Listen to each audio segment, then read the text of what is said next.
Welcome to Programmable Logic Controller, or PLC Programming. This is Lesson 1, the process. In this lesson we are going to look at a basic piping and instrumentation diagram. We are going to look at some inputs or control variables, as well as an output or output variable.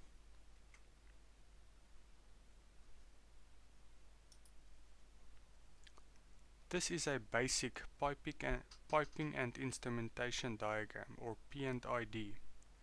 It visualizes the process, and we will write a PLC program to automate and control this process. The first control variable you see here is a level switch. This level switch is connected to input I 0.0, or the first input of the PLC. The symbol that we are going to allocate to this variable is high level switch. The second control variable is also a level switch. This variable is connected to input I 0.1, or the second input of the PLC, and the symbol for this variable is low level switch. Lastly, we have our output variable. In this case, it is a valve. It is connected to output Q 0.0 of the PLC, or the first output. The symbol that we are going to use for this variable is drain valve. And that is a basic piping and instrumentation diagram that we will refer to in this PLC program.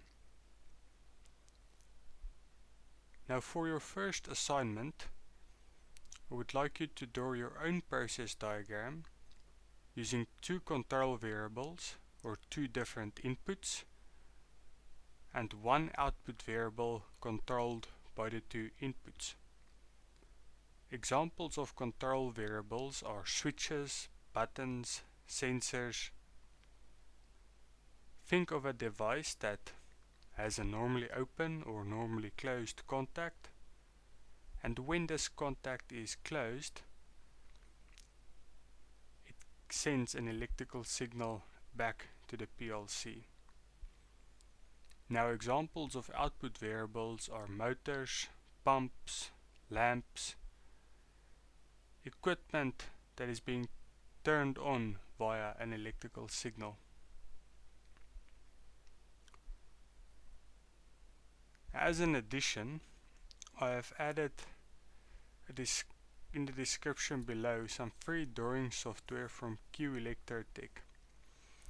This is the software that I've used to draw up our very basic piping and instrumentation diagram. However, once you start playing with this free software, you can build very complex piping and instrumentation diagrams, electrical control circuits, electrical control panel layouts, and the best of all is, it is free. And that is the end of the first lesson. Good luck designing your own process. In the next lesson, we will look at and create a functional description for your PLC program. This is where we are going to physically write out, line for line, what each input would do, how it would react in the program, and how it's going to control our output. Thank you for watching, and I'll see you in the next video.